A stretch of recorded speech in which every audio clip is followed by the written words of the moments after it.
Bitcoin is still in this sideways bearish trend on the weekly when looking at the money line indicator tool. And like we've been discussing for the past 6 or 7 weeks, Bitcoin won't flip back into a bullish trend until it closes a week above this $70,500 price point. Hopefully this sideways price action is just a bearish fake out within an overall bull market cycle. And one thing we can always reference to gauge whether or not we are in a crypto bull cycle is when the market cap of Tether, the US dollar-based stablecoin, is increasing. And as we can see here, it's steadily climbing. And the second largest stablecoin by market cap is also growing. Check it out. Tether's USDT and Circle's USDC combined supply grew $3 billion amid crypto market rebound. Stablecoins serve as a key role in the crypto space, and their expanding supply is usually a sign of health of the broader market. So what's been going on lately? What's new? What should we be mindful of in the short term as crypto investors? Hello, I'm Crypto Casey and welcome to another episode of Crypto This Week. Let's explore the latest news stories affecting the markets, as well as the state of the global macro environment at large.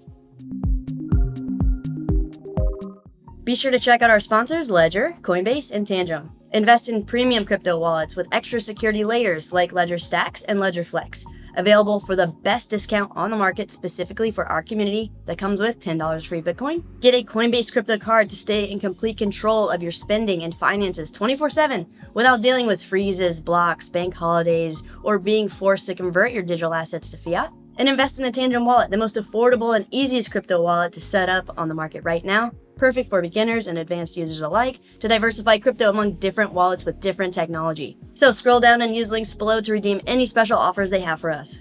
The July 2024 CPI, or Consumer Price Index report, dropped this week, and mainstream media is saying we've reached an inflation milestone. Consumer Price Index slows below 3% for first time since March 2021, coming in at 2.9%, which is funny because everything is still expensive. We are still dealing with inflation. So how is it possible that the CPI report is getting closer to the Federal Reserve's target inflation rate of 2%? Well, it comes down to how it's calculated. Here's how it works.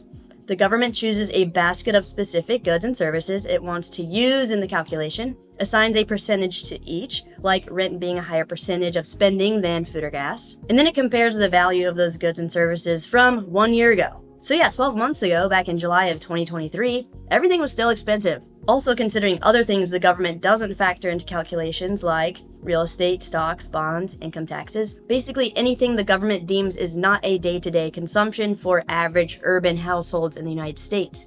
Meaning it also doesn't factor in consumption of households in rural areas, farms, the military, etc. The CPI report also doesn't factor in antics of big corporations and businesses, like degradation of the quality of goods and services, or shrinkflation of goods and services, meaning although prices may stay the same for, let's say, a loaf of bread, the bread may be lower quality and quantity, which means we are getting less for the same price. The government also changes the goods and services it uses to calculate the CPI report. We don't have access to the data it uses to calculate the CPI report, and so it's subject to manipulation. And this is the same thing when determining whether or not we are in a recession. Like we discussed last week, the government has been moving the goalposts to try and avoid admitting we are in a recession, when in reality we've likely been in one at least over the past 18 months.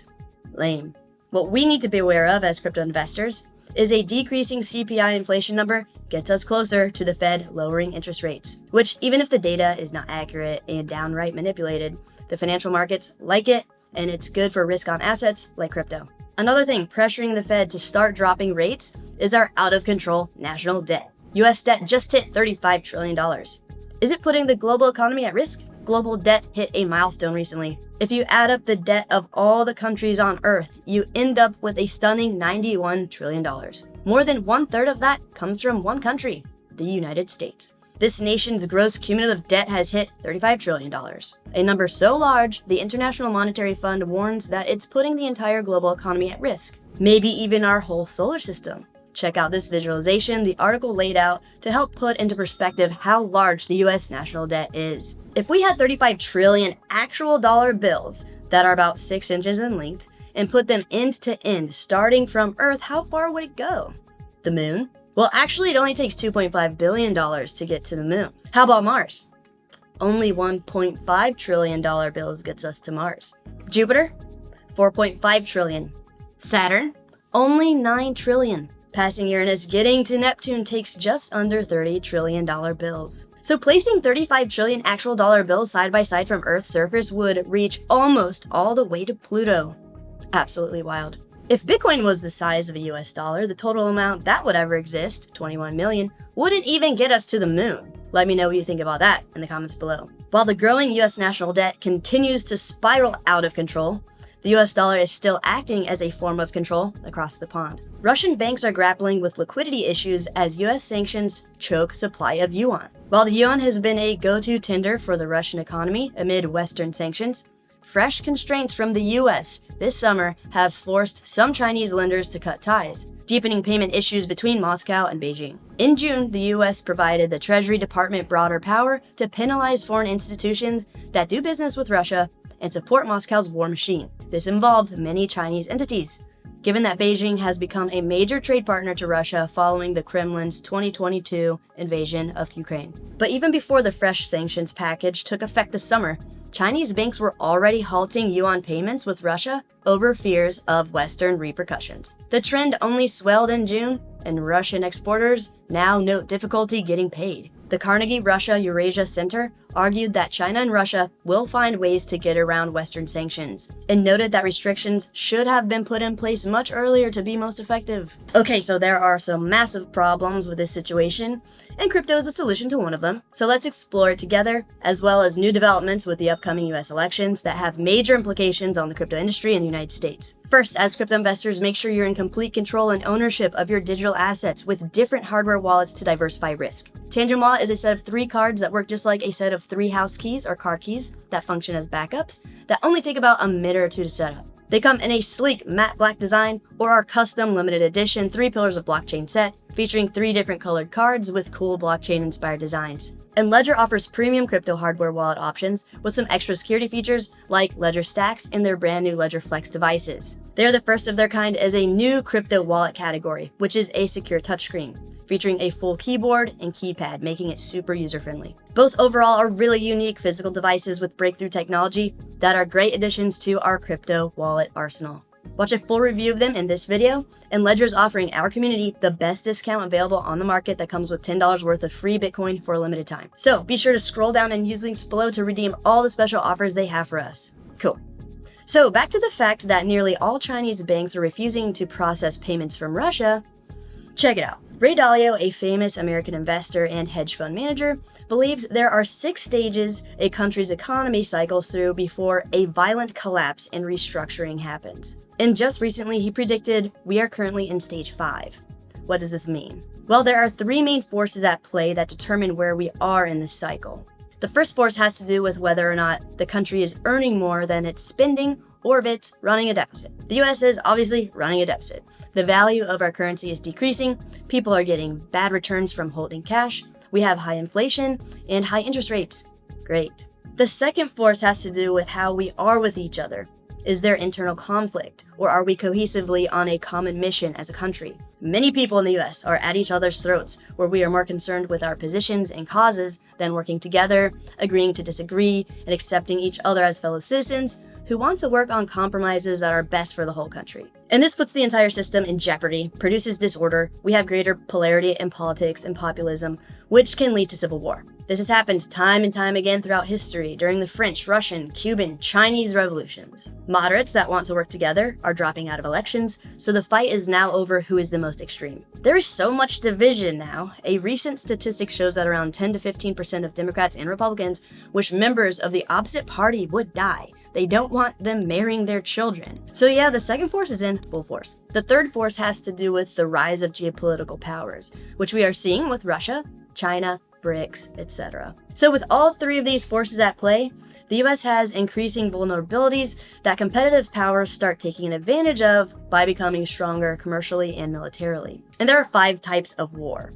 We have trade wars, technology wars, geopolitical wars, capital wars, and military wars. Right now, the US is in sort of a proxy military war with Russia since we are providing weapons to Ukraine. And we are 100% in a capital war with Russia with the sanctions we just discussed. Capital wars create economic pain by not letting countries access money or by not letting them import goods they need.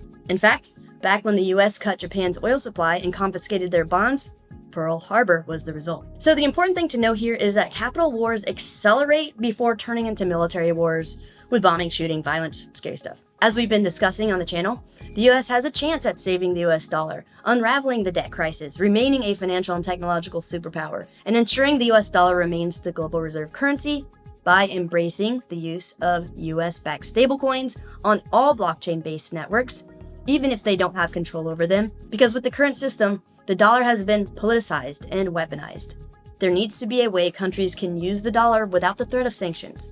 Otherwise, as we already know, countries are actively looking for alternatives to the dollar. And when all those dollars circulating around the world come flooding back to domestic US, we will experience hyperinflation. Embracing stablecoins would also create a massive demand for US Treasury bonds, because these stablecoin providers back the stablecoin with assets like government debt. Finally, if the US started buying Bitcoin as a strategic reserve asset, it would cause other countries to follow suit, the price would likely increase, and the appreciation of value would help hedge against our exponentially growing national debt. That's just what I think. Let me know what you think in the comments below. Okay, let's wrap up with the latest developments in the US elections and its effect on the crypto industry in the US. So, while US digital asset industry looking for clear statement from Kamala Harris on her crypto position, Fed clamps down on crypto-friendly customers bank. What about the Democratic reset? Co-founder of Gemini, Tyler Winklevoss, has accused US Vice President and Democratic presidential candidate Kamala Harris of touting a fake reset of the perceived anti-crypto policy of the Biden administration and the US Democratic Party in general. This development follows several other events in the build-up to the US general elections, in which the digital asset industry has become a major talking point. Winklevoss tweeted, "Today, the Fed confirmed that Operation Choke Point 2.0 remains in full swing, provided valuable insight into how it works, and verified that the Harris crypto reset is a scam." The Fed revealed all of this in a 13-page enforcement action it issued this morning against crypto-friendly bank Customers Bank. Given that Customers Bank is one of the only few crypto-friendly banks remaining in America today, this means that the Fed is now a direct gatekeeper standing between crypto companies and their ability to get a new bank account. This is not how principles-based regulation is supposed to work. The decision whether to bank a company should be decentralized across the entire banking industry and made by each bank at its own discretion. Now this decision has been centralized by the Fed and will be made by the Fed at its sole discretion. The choke point has been created. And make no mistake, this enforcement action is the Fed playing nice with Nerf guns. It's just the table setting, not even the appetizer. The Fed is on its best behavior at the moment because the election is around the corner. If Harris wins in November, the gloves will come off. Yeah, but she's not president right now. This is an extrapolation. We don't know for sure. Harris hasn't said anything. Well, her actions speak louder than her words or lack thereof. According to the Tuesday report, which cited people familiar with Harris's plans, the Democratic presidential candidate has hired advisors, including 2 former aides of President Biden, Brian Dees and Bharat Ramamurthy, to work on her economic strategy. Bharat was an architect of Choke Point 2.0. If Kamala Harris populates her administration with anti-crypto people like Bharat, her administration will be anti-crypto. It's that simple. Extremely disappointing, but also a clear message. Let me know whether or not you think Harris's actions are a clear message about her stance on crypto or not in the comments below. Awesome. If you would like to watch a step-by-step guide on setting up Tangem wallet and how it works with all its cool features, check out this video. If you would like to watch a full review of Ledger Stax and Ledger Flex devices to see them in action, check out this video. And to get the best discount on the market, Ledger is only offering our community for Stax and Flex that comes with $10 of Bitcoin. Click on the link on the screen. Like and subscribe for more. Be safe out there.